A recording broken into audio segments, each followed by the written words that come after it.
Hey, what's up, guys? This is Nathan. This is Dan. We're from Don't Believe in Ghosts, and thank you for listening to the Brutally Honest podcast. No, the delicious. Brutally Delicious podcast.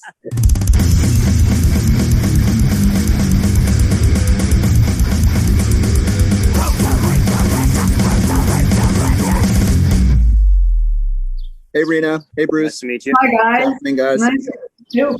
Thanks for taking. Steve Nathan. This is Dan. Thanks for taking the time. I appreciate it. Yeah, of course. Where you guys at? It's beautiful. Yeah, it's nice. We're outside here at my apartment, so we're in New York City. Oh, New York City. Okay, I'm originally from Long Island. Oh, me too. Really? Very What part? cool. Valley Stream. I'm from Wantagh. Okay. I'm currently in Seaford. You guys are like, isn't that almost the same train line? Yeah. So my sister lives in Bethpage. She's probably on your the northern line. Yeah. I used to take the train in from the Babylon line all the way into Penn Station every day to work. Oh, awesome. Anyway, That's awesome. Yeah. Rena's in Finland. She knows nothing of what we're talking about. So. Okay. That's okay. That's okay. So anyway, for those not familiar with your band, could you guys give us the 2-second? Oh, did we lose him? Nope, we're here. We're here. Oh, Hold on. There was a call coming in, but I had to. No, that's fine. We've had internet troubles all morning, so I thought it was me again. Hopefully this one runs nice and smooth. Anyway, for those not familiar with your band, can you guys give us a 2-second boardroom pitch? Well, we play alternative, indie, alt pop type music. We're from New York City, and we like to keep it positive and inspiring. That's beautiful. That's less than two sentences. That worked out perfectly. Yeah. No one has ever actually made it under like 5-minute monologues. Oh, So, really? Well, that's it. Very It's If he left it to me, it might have been, but yeah, good. Dan's version is it all started with Eddie Van Halen. So as already. We're here. you're a busy guy, huh? Hey, so I was reading your bio, and as we'll get into this, you guys were right on the brink of some big shows before this whole lockdown. How did you? Right. That must have been crushing. How did you deal with it, and what have you done to keep yourselves moving along? Well, we've been doing a lot of internet content kind of stuff. We continued shooting music videos, putting those out, and just kind of keeping a presence online, just like everyone else has. It was, definitely crushing to have to move this show back. I think we moved it back probably about 4 or 5 times, and it's going to be in September now, September 18th. And it pushed off all the touring. It pushed off everything that was going on at the time.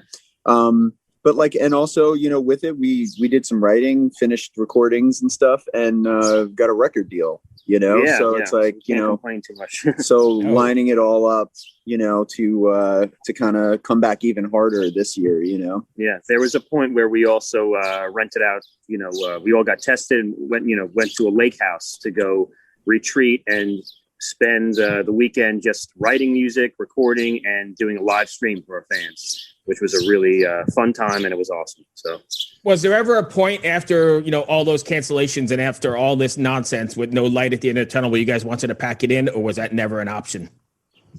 No, that's not an option. This isn't like something we choose. This is just who we are. We've seen so many, we both played in different bands together.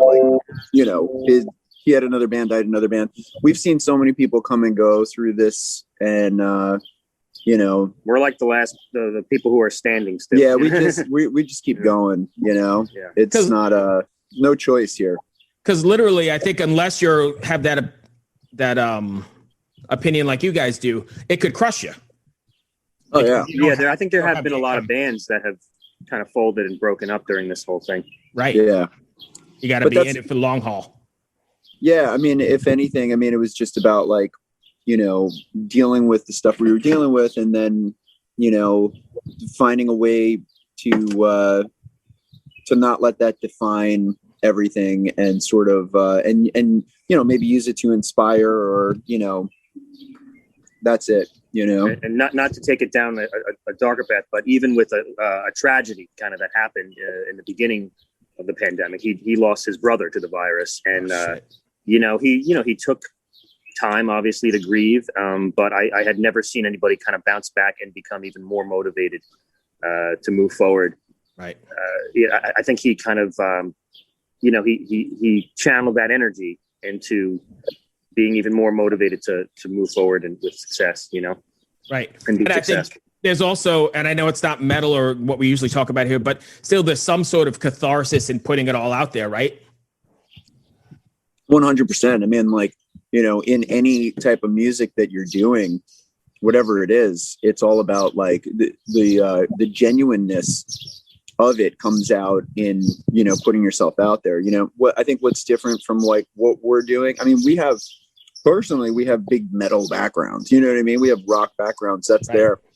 A lot of that is in like what we do, but also, we're exploring new sounds. We're exploring sure. new ways of expressing all of that. So, I mean, but yeah, 100%. And I mean, like, if anything, our show is probably, like live, it feels like it's a little bit more even like of a punk rock show than like, what I mean? It's like the songs are they get real raw live and we put a lot of emotion. So there's a lot in all of it. Awesome. Rena? Yeah. Okay. First of all, throw a rock at that bird.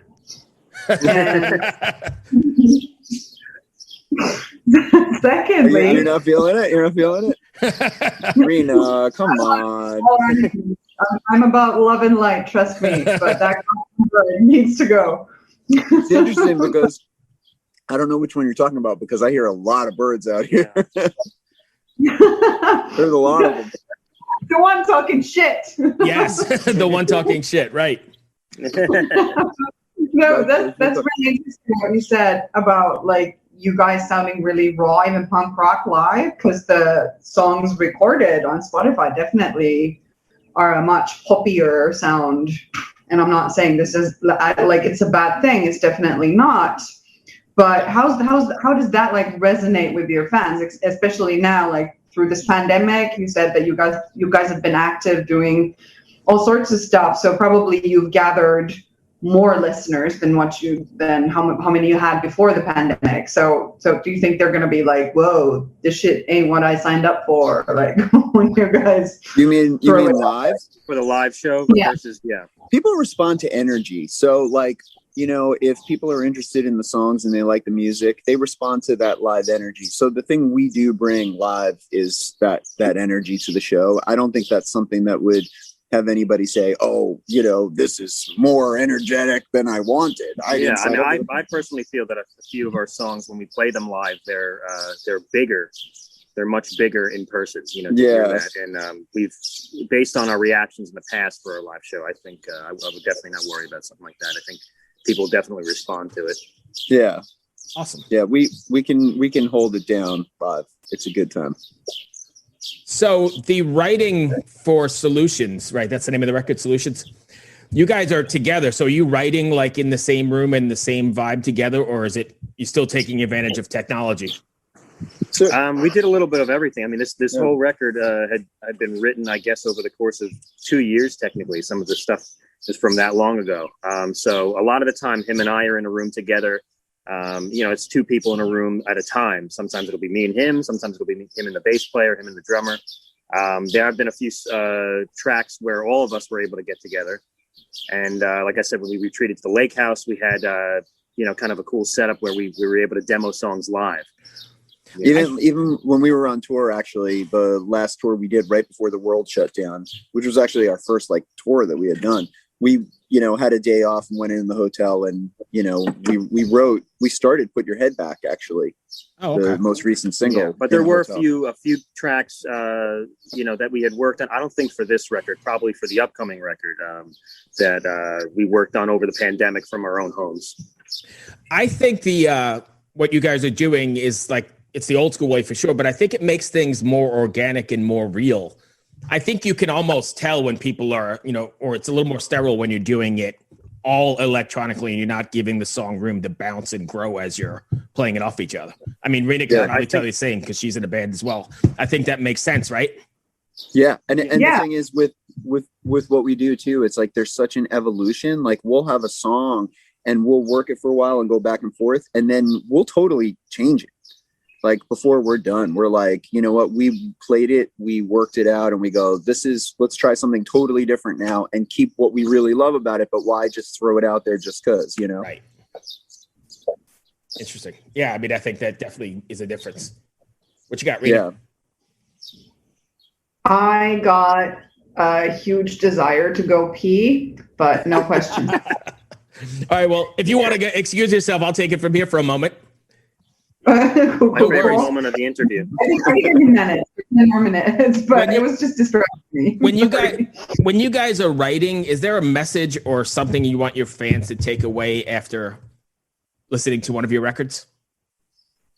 I mean, like lyrically and stuff like that. Like I think of like when I was a kid and how I felt like these songs were talking to me, you know, and they were like, there was no this other world that you're kind of like, you know, it was just like this thing where they were talking directly to me, you know, and that's what connected with me. So, you know, I guess like that's kind of like when I'm writing it, it's like I'm thinking of people who've been through similar things or you know, stuff like that, and I'm sort of putting it out there kind of, you know, for another, you know, younger version of ourselves who might hear it and it might lift them up or help them in some way. Right. I think with the depending on from listener to listener and song to song, we're just hoping that it connects with them in some way, or they can relate to it, and they can perceive it in you know, more than one way too. You know, even if it's not the way that we intended, right. We just hope it connects with them anyway. So along those same lines, then, do you have any stories of emails or before the pandemic of people coming up to you and say, hey, this song or this performance connected with me and changed my life or affected me in some way? For sure. I mean, so we played a show. We had a fan fly in from Chicago and to see us at a tour kickoff party in New York. And we played an acoustic version of Grown Up. And it was the first time we'd ever played this song. And you could feel like the whole room like felt like there was something happening at this moment while we were playing it. And she came up to us after and was like, that song is like, you know, really hit me. And then she had gotten the lyrics tattooed on herself, you know, before it's even, I mean, the song like hadn't even come out or anything like that. Right. So, you know, I think that's like, you know, stuff like that is, I mean, how's that not the coolest thing about being in a band, right? Yeah. And it's super humbling too, I imagine, because that's crazy to connect on that level.